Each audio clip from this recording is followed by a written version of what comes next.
Oh, I don't need to know the history of red.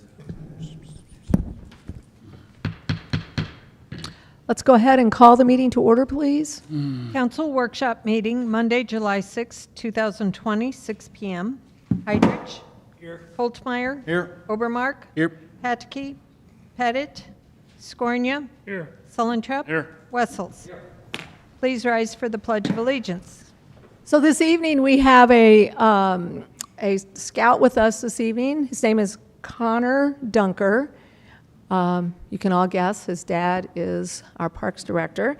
And Connor is a member of Troop 680 at Sacred Heart School in Valley Park. And tonight he's working on his community merit badge. So if he would please lead us in the pledge.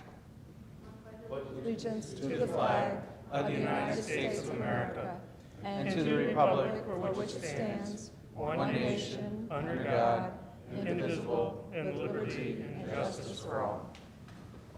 Thank you, Connor. Will all the members answer if they have or have not read the minutes of the meeting dated June 1, 2020? Heidrich. Aye. Holtmeyer. Aye. Obermark. Aye. Patke. Yes. Scornia. Yes. Sullentrop. Yes. Wessels. Aye. Having read the minutes, are there any comments or questions, any motion. corrections? Make a motion. Second. Okay, we have a motion by Holtmeyer, seconded by Heidrich, to approve the minutes from our last meeting dated Monday, Monday, June 1, 2020. All those in favor signify by saying aye. Aye. Opposed? By your vote, you approve the minutes. Thank you. Report of department heads, water rate review, 2020 water rate proposal. John? I'm working on it. Work.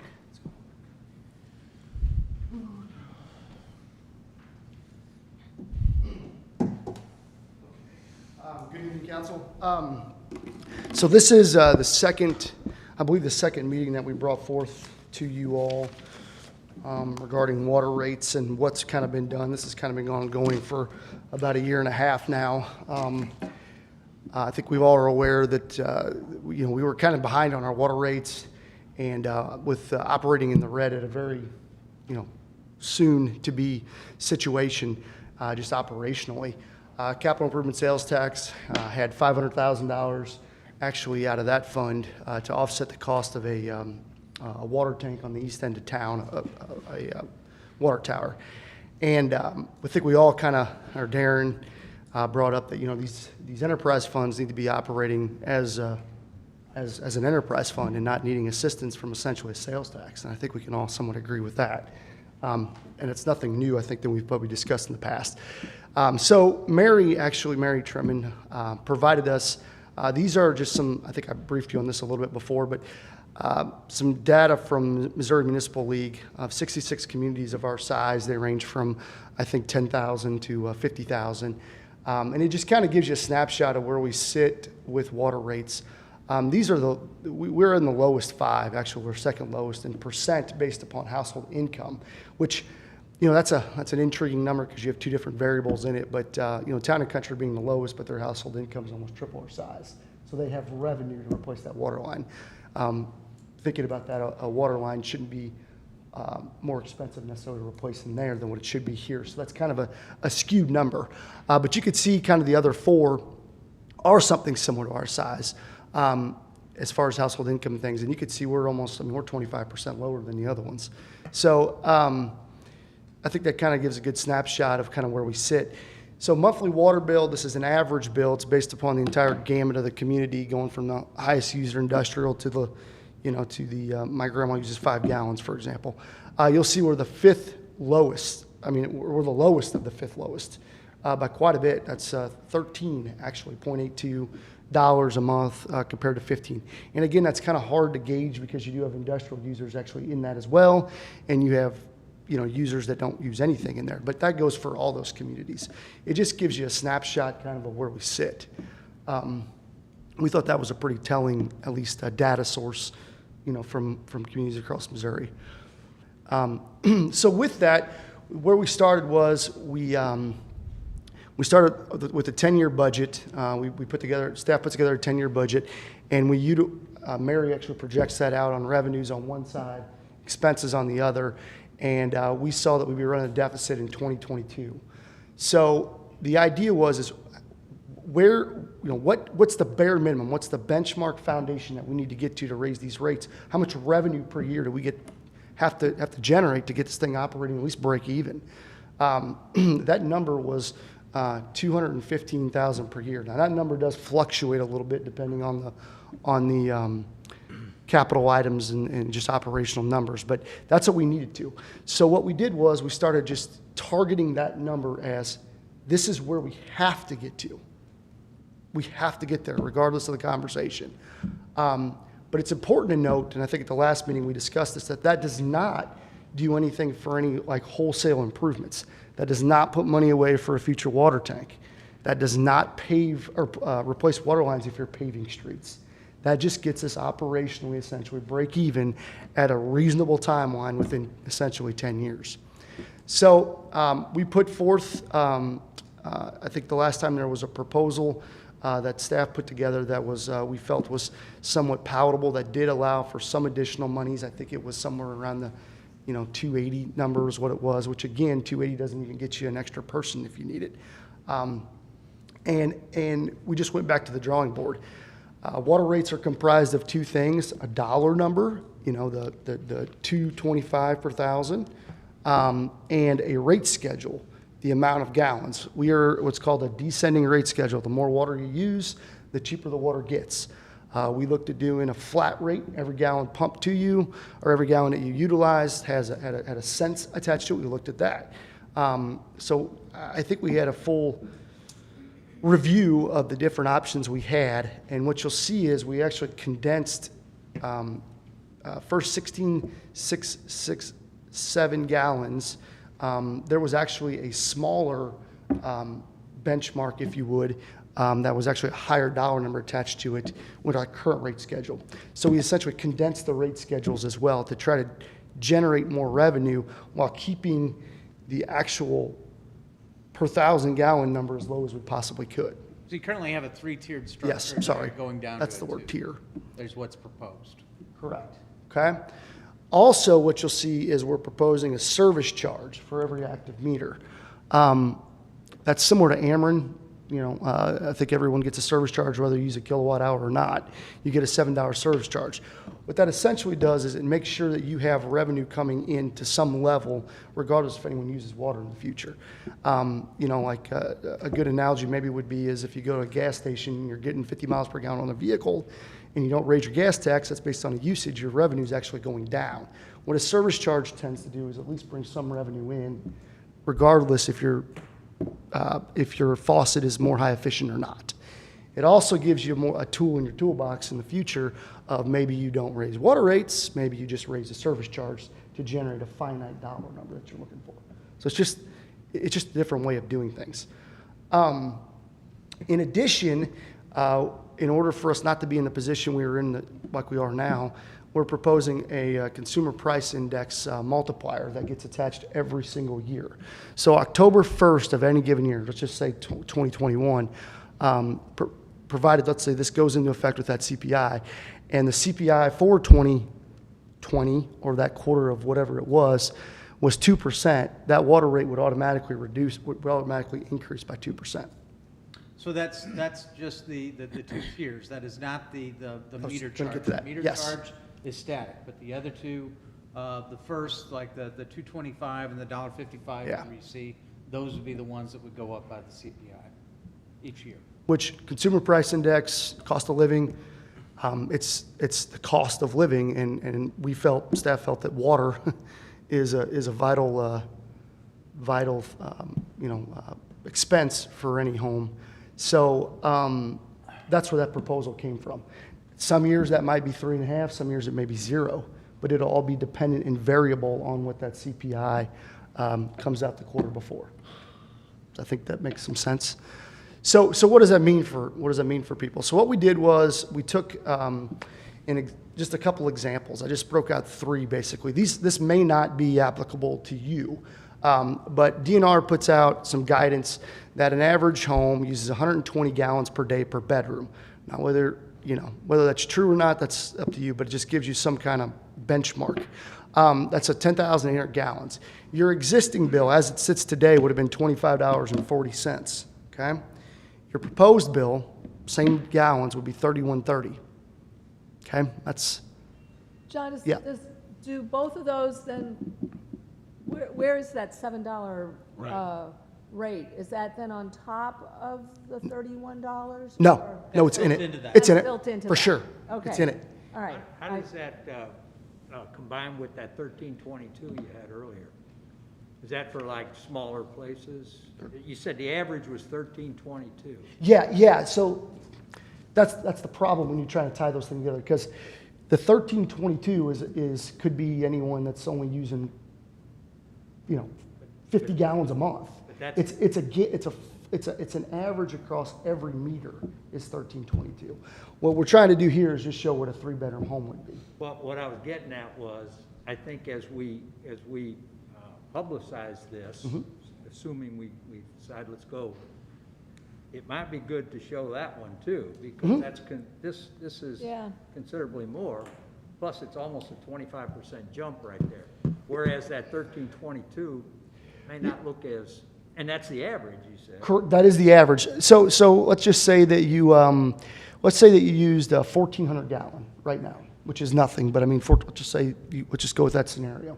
That right now costs you $6.50 flat, because it's less than 1,500 gallon, okay? In this scenario, that'll cost you $7 plus 225, so you're at 925, plus, let's just pick a number, let's just say it's somewhere around like 930, 940. So your water bill goes from 650 to 940 on 1,400 gallons. And I just kind of did that in my head, but that's that individual, because you're paying for you're not getting 1,500 gallons for free like you were before. Not for free, but it's 0 to 1,500 is the current rate schedule. Sorry, I guess I should have had that up there. But it is percent-wise, I agree with you. It is substantial. I don't disagree. But as you go down on the examples, example 3 is an industrial user, you'll see there they go from $793 a month, which is an industrial user, to $732, which is around an 8% increase, you know, on them, but it's a lot higher dollar number. So that's what you're trying to balance with a descending rate That's schedule. why we kept the descending rate structure, because it just, that's what you have currently. If you did, you would see some of those industrial users, their bills would really go through the roof too. But yeah, we can definitely frame that. Yeah, I just thought That's a that good idea. That's average the average. was easier to take. Yeah, and that'd be easy. The thing, we'd have to back into a usage based on that average, which I can do that no Right, problem. we can do that. Stick 1382 and back into the numbers. So we can put that together, for sure. Well, and I think most of the people who are going to question this or have any kind of issue with it are going to be those single-family homeowners. I mean, I don't think our industries and stuff like that are going to be such as the balking at those who, like Mark's saying, are paying $13 a month or $9 a month right now, and they look at this and say, well, mine's going to go to $31 a month. It's a scare. So I think you just need to put your scenario in writing, and it shows what a low consumer would only raise up a couple dollars. Correct, and I can do that for sure. Right. I think another thing to understand is that you don't get a water bill separate from your generic water, sewer, trash. It's all one bill. So, you know, this is only, and I don't know what the number actually would be. I guess I could calculate what a bill could be. But remember, you know, trash rates stayed the same. Sewer rates are staying the same. So it kind of, on the water side, it's a larger percentage. But overall, on the bill that you get in the mail, that percentage is substantially smaller. Right. So we could definitely pull that together. But we did, just so you know, we did meet with some of our heavy users, just so that they could have an idea, or at least talk with them. We met with 2 of them, and I talked over the phone with the other one who was content with just hearing that, and so, but, you know, we do have some large users, so. So, I mean, that's essentially, you know, what we're proposing. I can definitely run those scenarios. That's easy to do. We based everything, all the data off of 2018 actual usage. So we took everybody's meter, the actual meter, had their gallons, and that's what we based it off of. I didn't have 2019 when we started this. So every single person in town, or every single meter in town was actual water data usage. We also ran a scenario with a local community using their water rates, just to kind of see what that would be. That's a pretty enlightening number, how much more your water is in a local community of our size. We ran that scenario through as well. So I could try to summarize that at the next meeting as well. The idea is to present this to you, get these questions generated for the next month, and then do the same thing at the next operations meeting, and then hopefully have a proposal or an agreement at the second Ordinance meeting at in the second August. meeting in August. You say in here that the last water rate increase was in 2011. 2011. Yeah, Do you and know when the one before that was? it was 2001? 2000, and then It was, I was just going to look at that. It was a 9, and it was phased in over Oh, okay. a timeline. Yeah, it was approved in 09, and then it was. So we're not real far behind, but we are a little bit behind as far as Well, we are. I bet you would say in 2009 you were behind. And there was okay. probably a pretty substantial increase. Before that was 2000, so it seems like about every. 8, 9 years, 10 10 years. Well, I think And there was- that the fact about it being an enterprise fund, That's exactly. and, this past year, every year when the capital improvement sales tax comes along, we try to set aside some money for a water tower. Well, our water usage should probably be paying for our water Absolutely. tower, so we can do something else with that. Well, Something- and we're also looking, 2006 is when you had your transportation sales tax, when the paving of the city streets kind of really ramped up. We are actually in the next phase of that as we progress towards 2030 when that sunsets, okay? So you're paving the streets that you just started paving in 2006. I mean, that's kind of where we're getting into.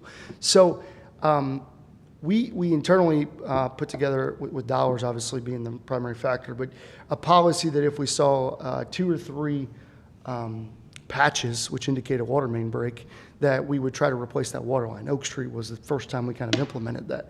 And it works, but we don't get them all.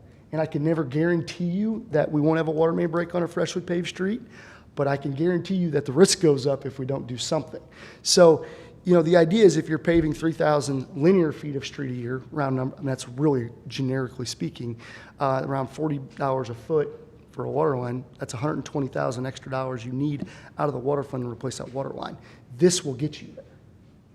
And I think that you gotta kind of be looking at that subsurface stuff, because if you go pave Fair Street, you're not gonna look at that street for another 15 years. It just pushes it 15 years further out. And I'm not advocating we replace every water line on every street we pave.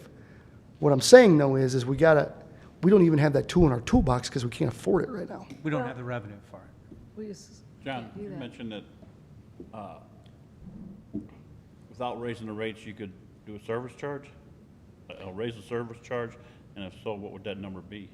Well, what I mentioned I'm sorry if I miscommunicate, but what I'm saying is by going to a service charge, it just gives you future opportunities to not raise the usage rate, but you could raise the service charge rate. I'm not saying I'm not advocating for that. I'm just saying it gives you that tool in the future.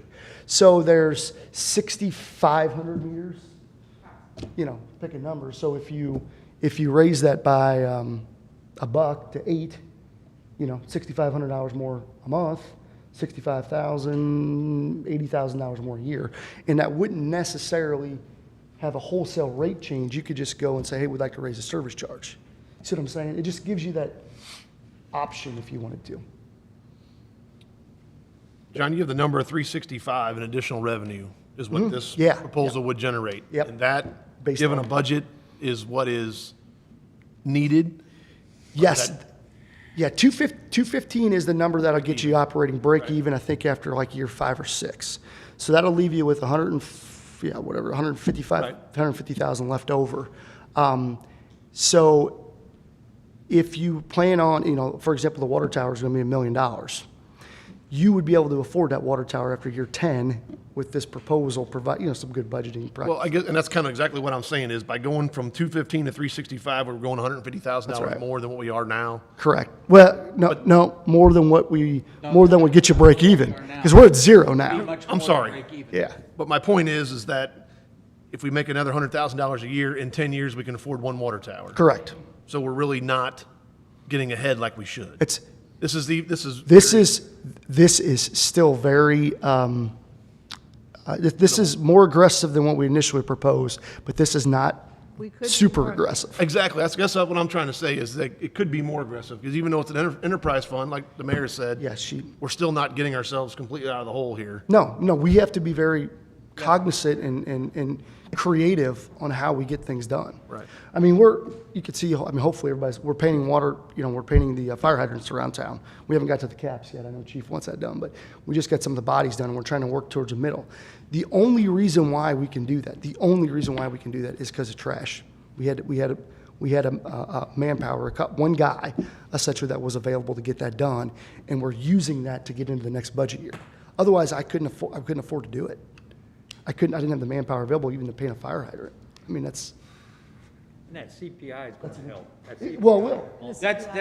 That should be there now today, because that's just on, on Well, and I all think- we talked about that, that's just something, and again, that's just on 20,000. those, that 225 and that $1.55. That's not on the meter charge. And- That would stay the same. I mean, let me just go back to this other, I'm gonna really get some rough math here, but if you take $53,000 as your household income and you got a 2% CPI, that's $1,000 is what you get back in your pocket, just assuming you get a cost of living increase with your employer. That's $1,000. All that we're saying is 6 times 12, $72 more a year out of that 1,000. I mean, So truly is a cost of living increase. water tower is gonna cost about, what, $1 a gallon? If you- Yeah, it's $1 million, over and that's 10 years. probably pretty cheap, but, what's that? So over a 10-year period, you'll have some money left over at $1, $150,000 a year. Yeah, but that's $1 million today, though. That's $1 million today. That's not $1 million in that's 10 not $1 years. million in Right. 10 years. I know. Now we have, again, with this water tower, we have 500,000 allocated with capital improvements. So we only got to come up with 500,000 to get to this point. But I'm not talking about this water tower. I'm talking about the next water tower. Crestview, built in the 70s, we just painted it. But There's isn't no that- issues with Crestview. I'm just saying, Isn't that what we have in the half of the cents capital sales tax is $1 million? it's We did- 500,000. We had $1 million. 500. I asked Cut it for, back. We I cut asked it for $1 back million. knowing that we were going to address this with the water rates eventually, and that, like I said, we weren't going to be completely reliant upon capital improvement sales tax to go ahead and pay for those types of improvements in the future.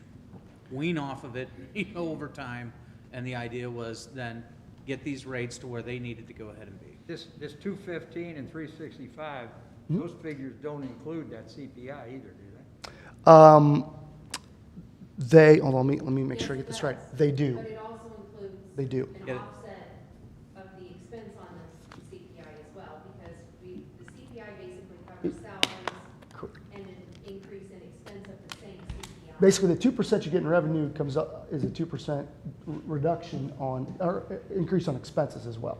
So it's offsetting, it's in that number. So again, John, all right, go ahead if you need. No, just real quick, 365, yeah, in year 5, that number actually will be higher than 365 just because of CPI, but your expenses are also higher. I got you. So that ratio, that difference is essentially the same. Does that make any, Person, other than, well, they would get raises too. Yeah, I got you. yeah.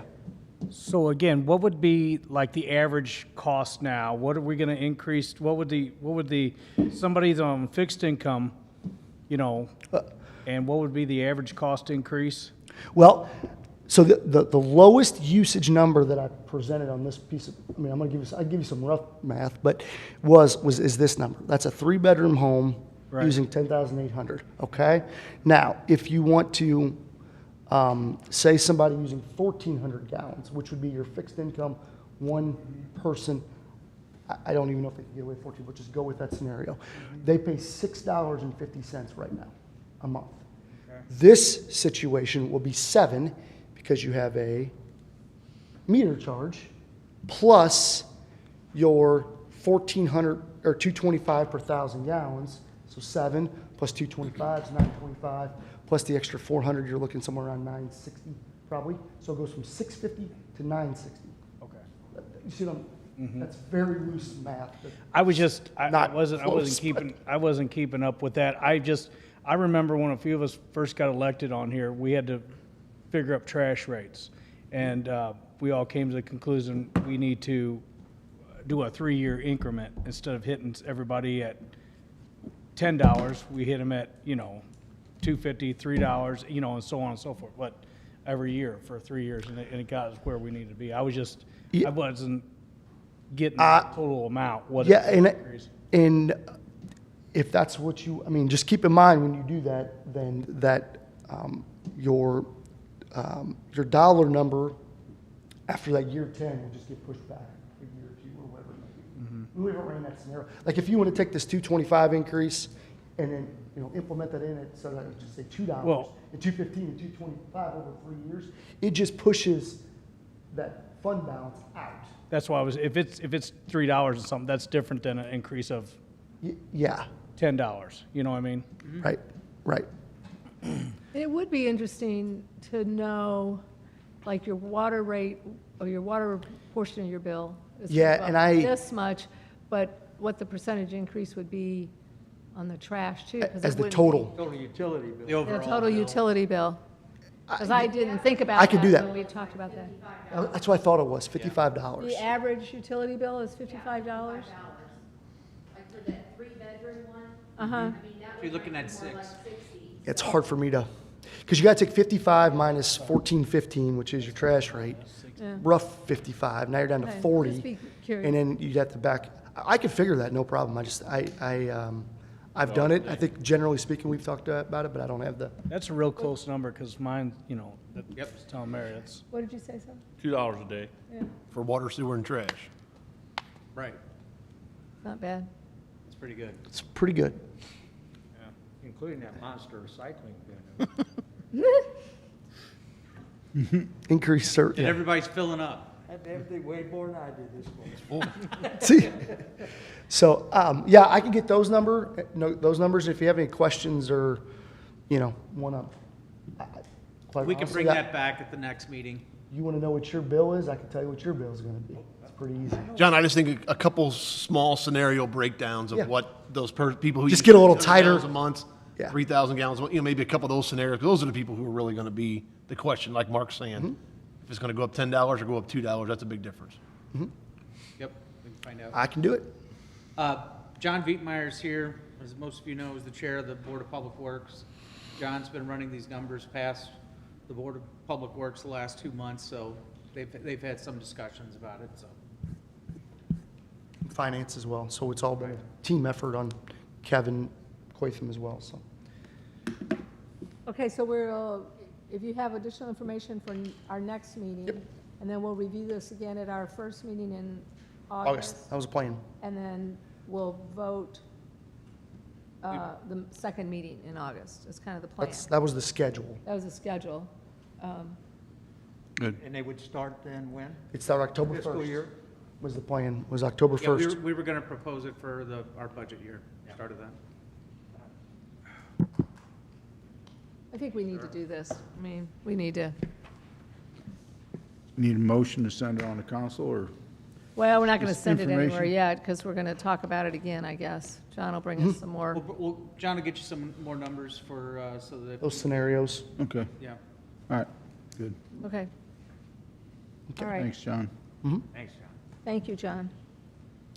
Water, wastewater purchase sludge spreader. Okay, Kevin was unable to be here tonight for a personal reason. So wastewater department, as you may or may not be aware, the wastewater treatment plant generates a significant amount of sludge. We've been bringing that sludge over to the airport to use as more of a fertilizer component for the grass and things, and also utilize it as the landfill as well. What Tony and Andrew and I kind of got together is we pay for fertilizer each year to landfill when we generate our own fertilizer at the wastewater treatment plant. So it's kind of a kill two birds with one stone thing. But in doing so, we were spreading the sludge with our, it's no different really than commonly known honey wagon, but the axle actually broke on it. So we had a fully loaded sludge spreader and the axle broke. We were able to limp it back, but we had to make a purchase pretty quick to get this thing up and running. It's something we constantly make every day. So we're just asking for your approval to move forward with this purchase. It was not a budget item, not unforeseen. It's 20 years old, something we do every single day. So we hope you agree and for us to purchase it. Didn't we talk about having somebody haul this off at one point? Yeah, we did. We are looking at, we're continually looking at, since we own the ground over at the airport, to maybe potentially write into any future contract that the agriculture world with our lease would be required to take our sludge and spread it as well. We were paying the renters at the airport approximately, I think it was like $4,500 a year to spread it on emergency situations.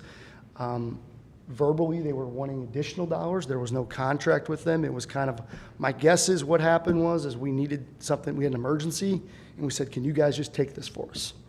I believe we do not need to be relying upon somebody else. We need to be able to handle our own situation, especially without a contract. So, for example, let's say there was a flooding situation over there, and I was in a contract and I didn't have this piece of equipment. I'm essentially kind of dead in the water. I got to be able to spread this stuff. The beauty of it is, again, it could sit on our landfill because when it's in the footprint of the landfill, it's actually waste, landfill waste. So I can store it there for as long as I need to. If you put it in an ag field, it can only sit there for 90 days. So it gives us that, a little bit of extra flexibility on getting rid of it. This is it's a side discharge one, again, for working the landfill a little better. And this will eliminate having to pay someone else to spread it? Yeah. Yes. And that being said, though, we are actively pursuing any and all avenues to reduce our manpower and. We would still look to go ahead and include that in the contract, though. I mean, still, but this, we still need the piece of equipment. And regardless, you got to have a backup plan anyway. So it's kind of a moot situation. Okay, so do we need a motion to send that to council? Because we probably need to make that purchase tonight. Make a motion. Second. Okay, we have a motion by Holtmeyer, seconded by Hydrich, to move the purchase of the sludge spreader onto council. All those in favor signify by saying aye. Aye. Opposed?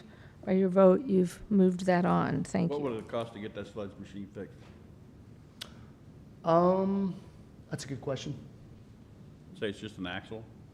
Yeah, it was an axle. They had some other mechanical, I'd have to defer to Kevin on that. I'm not off the top of my head. Can we possibly look at what that would cost as a backup unit in case something? Yeah, we can do that. Or is it worth hanging, Yeah, keeping, or, I don't know. Or is Well, it- I'd have or is to, it done? my guess would be as a 20-plus-year-old manure spreader, it's had- done. very little.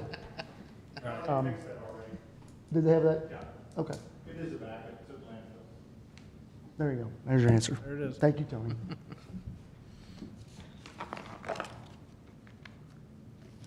Okay. Couple updates. Airport, still waiting on getting the grant approval for the hangars.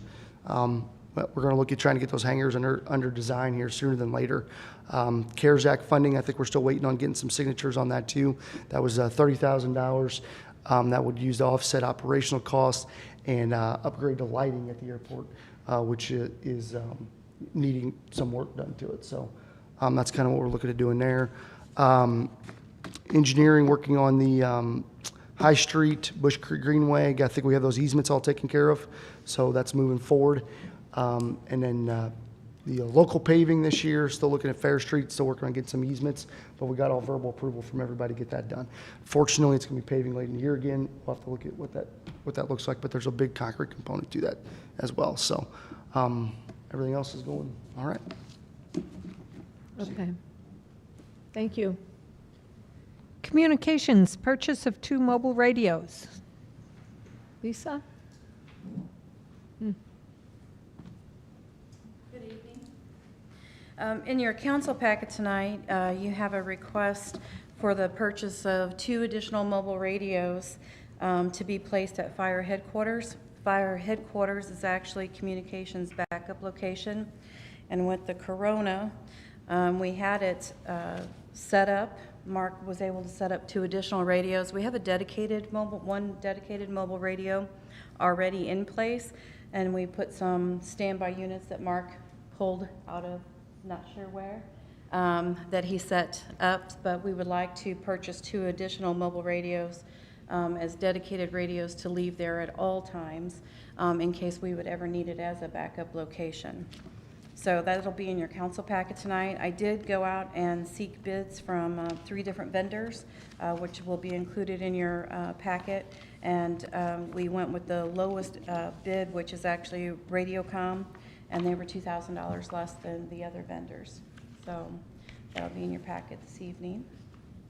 Okay. Any questions on that? We are going to go ahead and seek. Oh, yes, I'm sorry. Reimbursement.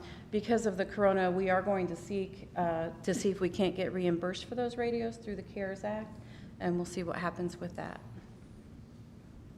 Lisa, this essentially would bring a dispatcher in a case of emergency to the If fire need headquarters and be. Yeah, you know, when all of this corona started, you know, it was like if we were to get a contamination over there, where would we go? Well, it was always our backup, but we actually put some other things in place to make it more of a permanent backup. NOC was able to put some backup computers there, so we have CAT access at that location, which we've never had before. We actually used to have to do it by paper and pen. Like I said, we had one dedicated mobile radio there, and then Mark put together a power supply with another mobile radio and set up, and then from his bank of radios that he uses out at the fair, he set up another radio so that we could have 2 dedicated radios for police and fire, and then an additional one for any other stuff that we might have to listen to, you know, if we had to be outside of dispatch. So. And Lisa, this was not budgeted, but you're It trying is to not a take care of budgeted item, no, it is not. It is not. And then the only other thing that I wanted to share with you during, you know, for the capital improvement, part of our capital improvement tax was replacing our outdoor warning sirens. And I just want to let you know that that project was in fact complete on the 30th of June. The overall budget for that amount for that project was $245,000. And I think you'll remember we had a siren that was taken out by a storm, so that kind of lowered our price. So that overall budget came in at $188,000, and then we had to pay in a little additional at $750. So the project still came in, I think it was $189,500, just under $189,500 for the completion of that project. So when you hear the chimes on Sunday, I think they sound a little bit different because they're no longer rotating. So you might notice some difference there. Thought that was firecrackers. I don't think so. It's a wind chime. So, Good job. yes. We do need, you do know a motion. Yes, so we do need a motion to, So move. Second. okay, so we have a motion by Sullentrup, seconded by Hydrich, to send this on to council. All those in favor signify by saying aye. Aye. Opposed? By your vote, you've sent it on. Thank you. Street road salt contract. Tony? Good evening, council. We are bringing forth our contract for salt for this year. We went out for bid. We got 4 bids back. We were about $14 and some change cheaper than last year, and that contract will be set to start the 1st of August. We do have a little bit of money left in our salt budget from last year, so after the 1st of August, we can jump on the lower prices and top the dome up if we like. Is the emergency unit price, is that if you're running low and you have to have Yep. some salt? Is that what it is? Yeah. If you really, really completely out and you need it right away, it's more of a time thing. We need it in a couple days, kind of matter, but Okay. we should never put ourselves in that position. Okay. Okay, any questions of Tony? Typically use in a year. It depends. Last year was kind of mild, so we didn't use as much. We probably only used a little under 2,000 tons. And that's probably why we've seen the salt prices down a little lower. But mild winters are good. For everyone. You stock up for the whole year then? What's that? Will you stock up in August for the whole year? We would start by stocking it, but it'd be enough to get us through the year, but then in the springtime, we could double up if we got enough money and top it back off for next year. Yeah, at this price, you want to get it in August and in March. Yeah. Okay, so I'll entertain a motion to send this on to Motion. council. Second. Okay, we have a motion by Hydrich, seconded by Obermark, to send this item on to council. All those in favor signify by saying aye. Aye. Opposed? By your vote, you sent it on. Thank you. Very good, thank you. And just a heads up, the street department's working on some concrete repairs over in Windy Hills. We're gonna get some slabs done there. This week, we're starting work down on the riverfront with the contractor. They're gonna start moving some of the rock out from under the bridge. We're gonna be relocating that along the side of the river where we got a good washout area. And we're still doing mowing around town. One of my guys is helping paint fire hydrants, and we're spraying weeds intermittently.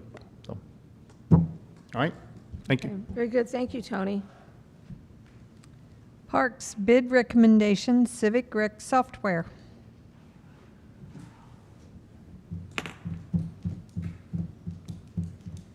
Evening, council. Before you are in your packet, you'll see a letter about new rec software for my department. Before I started, the department was in contract with Tyler Parks and Recreation. And this software was sold on the fact that it was easy to use and communicated with the software that the finance department uses called Tyler Financial. And most of my first few months on the job here, I watched Casey and Robin train many hours training for this to go live in October of 2019. After going live in 2019, we quickly found out or realized that the software was not customer friendly. Like I said, one of the selling points was that a person could easily register for a program or a rental from their home and do it online. And that was not the case. In fact, we had numerous people try to do that, and then they would have to come into the office to complete the transaction. Also, like I mentioned earlier, it did not communicate with the financial part that Mary's department uses, and that was causing some issues where my staff was double entering things, and then Mary's staff was also double entering data into the system. And there was other issues. Casey spent many hours on the phone with their developmental crew, asking questions and trying to get solutions to things that were essentially never solved. They could never kind of back up what they sold us. Credit card receipts could not be signed, which was a big deal. Receipts would get cut off when they were coming out of the printer. Rental deposits the rental deposit did not export from Tyler Parks and Recreation to Tyler Financial correctly. The resident verification system, which was kind of sold to us as a good thing to have, which we need and we would use if it worked correctly. It never did work correctly, and the company's solution was to charge the higher rate and then have the person come in and verify their address in person and then refund them. So that's not very customer friendly either. With advice from Darren, or I briefed Darren on, and he was down in our department many times when all this was going on. He said to start look around, see what's out there, and so staff and I went out. Having said this, I went through this same process with my last employer, except I wasn't directly involved. I was kind of behind the scenes, so I kind of had a pretty good idea of how some of these companies make promises that they can't fulfill, and especially after you get a year into it where you need certain reports done certain ways and they can't produce those reports and things like that. And I could see the writing on the wall. Anyways, Darren had us look around, do some research on other rec software companies out there. We found one called Civic Rec. It's used by a number of departments in the St. Louis area, so staff and I went in January to the city of Manchester and the city of Crestwood. We actually demoed live how to book rentals and how to register for someone for swim lessons. I wanted to visually see how it was done and make sure that staff understood how it could be done. And we also did some research online nationally through the National Parks and Rec Association. They have a forum where you can post questions. So like Robin put out one, says, has anyone used Civic Rec? Do you like it? What's the pros, cons? And we had lots of people respond. So we had good information there. So we've been working with this company, Civic Plus is the company name, their software Civic Rec, for many months now, since probably halfway through 2019, and then really pretty hot and heavy towards the end of 19. And just recently they called to see where we were in the process, and this is not a budgeted item. Mary worked very hard with Tyler to get a refund of some sort from them, since we never did really use the software. And so we're getting a refund from Tyler of $4,724. And then during the pandemic, Civic Plus is running a special, I guess you will. COVID special. And they knocked another, what was it, almost $4,000 off the price. 3738, yes. And so that brings us down. So the upfront cost just for the software was $11,738, and then minus $3,738 brings us down to $8,000 flat for the purchase of the software. And then there's an annual fee, which all of them have annual fees. So then next year we'd pay an annual fee of $4,500. With that said, Darren suggested, and we all thought it was a very good idea, is to work with NOC on hardware that we may need to run the new software. And so you'll see in your letter the hardware prices from NOC for my office downstairs, and then the new pool. So, that's printers, credit card readers, scanners, things like that. And so the hardware for both facilities is $9,775.02. So with the hardware and then the discounted price of $8,000, that brings us to $13,051.02. And so I'm looking for approval tonight for new software. Again, I said this is not a budgeted item, but right now after we started going live on October 1st, 2019, we found out within a week that it wasn't very customer friendly, and we reverted back to our old software, which doesn't allow for online registrations, and it's just outdated. They don't really support the version that we have anymore. So we need to do something regardless, and what we have, neither program's working. Any questions? Questions? Comments? Make a motion. Second. Okay, we have a motion by Sullentrup, seconded by Wessels to send this item on to council. All those in favor signify by saying aye. Aye. Opposed? Thank you. You've moved on. Thank Just you. a few quick updates. Pool is moving along smoothly. We're still on track despite a few minor hiccups. The latest hiccup being late last week, they hit some bedrock towards the end of the pool, closest to the old pool house. Yeah, east end, closest to the old pool house. They did some core drilling yesterday on Sunday, and we're waiting for the results on that. We're finalizing building plans, both the new building and the existing building where the mechanical room will be. As Tony mentioned, starting tomorrow, we're going to be doing some bank stabilization down on the East Trail. Starting at 7 a.m. tomorrow, Alberici will start hauling rock out of the river and then putting it back in the river along the trail at a pretty substantial washout area. So the portion of the trail that's closed now will be basically divided in about half, and we have fencing out right now, and so it's already closed because we had to do some prep work down there, some minor tree removal and some grading and stuff like that to get ready for the trucks tomorrow. So, and then this is it's all necessary work to begin trail reconstruction. I know John's working on asphalt bids on that. And with the river's levels at least staying low for a while, we're hoping that we may be able to begin on that very soon.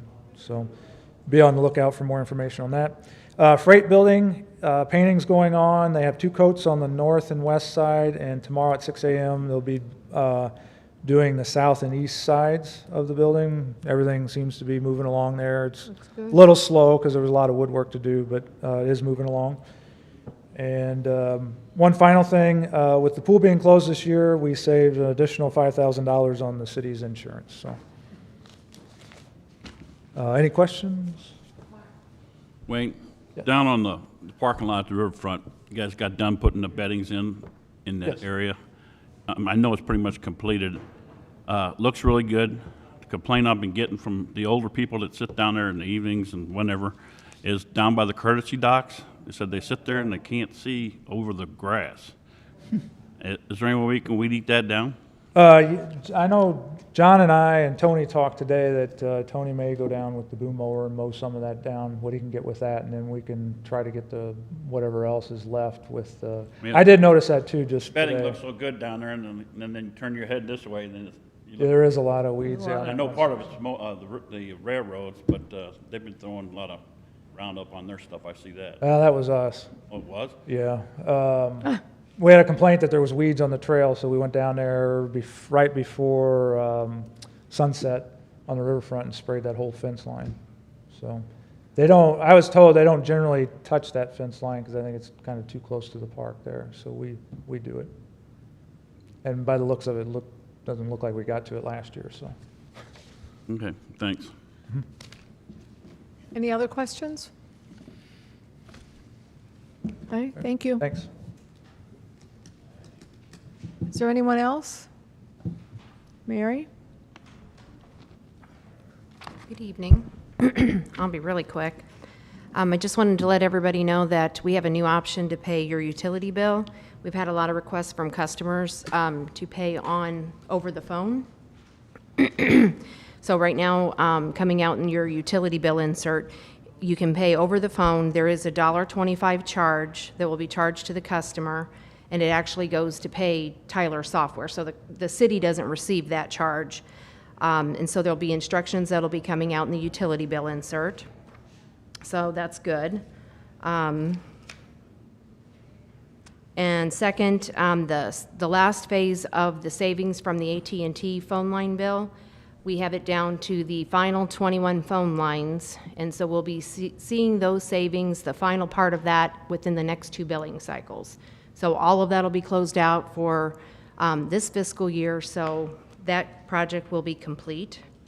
And then the last thing, we received our sales tax numbers this morning for May sales tax, May point of sale sales tax, and it was approximately $440,000 for Washington, which is approximately 5% up from the same sales tax as last year. So May of 2019 was, it's actually up 5% from that. So that's really good. Mm-hmm. So when you look at basically April to July of 2019 and look at April to July of 2020, so that same 4-month period, we had sales tax of $1,565,000 for both timeframes. It was within like $900. So we really didn't notice any change. So we did really well. When she gave us those So numbers amazing. today at the department, Yeah. and I said, you make sure and tell the council that tonight, Yeah. so they're not worried Isn't that about these amazing? projects. So for the overall, for the whole, from October to now, we're up almost 2%. So we're still okay for this year so far. So I just wanted to give everybody, those are rough numbers. I don't have the exact ones that we're going to show, but because we don't actually have the money in the bank account because they deduct their 2% early withdrawals and all that. But those are rough numbers. But anyway, still very promising numbers. So Very, Good very news. good. So. That's great news. thank you. Thank you, Mary. Is there anyone else? Well, do you want to Wait, you got to Tim? be at the next meeting anyway. Yeah, Tim, why don't you come up? Sit down. Well, I'm just saying, you got to be at the next meeting anyway. Tim, we're not going to drag him to that. No. Good evening, council. Two things. We had an election on the fire company level at the last meeting in June. I retained Fire Chief Mike Holtmeyer as the deputy chief and Nick Risch as the assistant chief. In the next meeting, we don't have it ready yet for now. The bids will due later this week. There will be brick ceiling for Station 3, 4 at headquarters. And some preliminary numbers we had. 3 and 4 was about $3,000 to $5,000. The shock was when we got the headquarters estimate, the first estimate, and actually 2 estimates. We took it out for bid based on the price. We're over $20,000 for that building, including the power washing, cleaning, caulk repair, and sealing of the brick, and then sealing the capstones of the limestone. So we will be bringing that to council at the next meeting. So you'll be seeing that in the next packet. Thank you. Okay. Thank you for letting us bring the trucks up this evening. Oh, it was as well. We great. appreciate Thanks it. for bringing it here. You're welcome. Thank you. Okay. All right, we should probably take a break here a little bit, don't you think? You got 3 minutes. Can you get it done? You got 3 minutes, Sal. Come on, get it in 3. Get it in 3. It's up to you. Okay, I'll go quick. I do want to update you all and just give you kind of a heads up. I'm sure some of you are aware there is a new owner of the old CG power plant on 10th Street, but it was no secret that there was some environmental concerns there, so they did reach out to us. They actually had their own environmental company, the consulting company that they are working with, and essentially what this company does is that they apply for grants, or they write grants on behalf of cities at no cost. And if we are successful with that, it's an EPA grant. If we're successful with the grant, all they ask is that when we go out to bid for grant administrators, that we give them a fair shot for that. It's just to get their foot in the door to possibly win that project. And so what they're planning to do, and I wanted to let you all know, is apply for or write an EPA grant for us. It is not a grant that we've ever done before. It is a little bit more intrusive than some of our block grants and stuff that we do, a little more narrative and homework up front. But what they'll do is we will identify sites that we think could be assessed to figure out what environmental concerns are. We will only identify sites and have them study them if we have the owner's permission. We don't want to dig up anything and start going to properties, and if the owner isn't even looking to redevelop, we don't want to cause any heartache. But they'd like to have at least 3 to make it worth their while. We already have 2 that we've talked to the property owners with, and we have a 3rd in mind. But those grants are due in August, and so they would like to get going on this. Essentially, they write it, we turn it into our grants.gov. If we're successful, and it's a 0% match, so there's really no cost to us. It seems like a win-win. What that opens it up to is not only getting free EPA money to assess those properties and figure out what needs to be done to remediate any concern, but then it opens us up for future brownfield grants for those sites. So that's really the end games. Get the money to do the assessment, and then open it up to possible cleanup projects. We were told there were some issues with that CG plant there. I think it's TCE as well as what we have on the Sportland site. So with us having that one site on the MPL on 6th and 7th, we could have a head start on at least 2 more sites that we think there may be issues that we could get cleaned up. So in probably early August, I'll be coming to you with a resolution to submit on that grant. So. Any questions? Okay, thank Right. you. Thank you. Good. Thanks, Sal. Okay, let's have a motion to adjourn. Second. Okay, we have a motion by Sullentrup, seconded by Overmark to adjourn the meeting. All those in favor signify by saying aye. Aye. Opposed?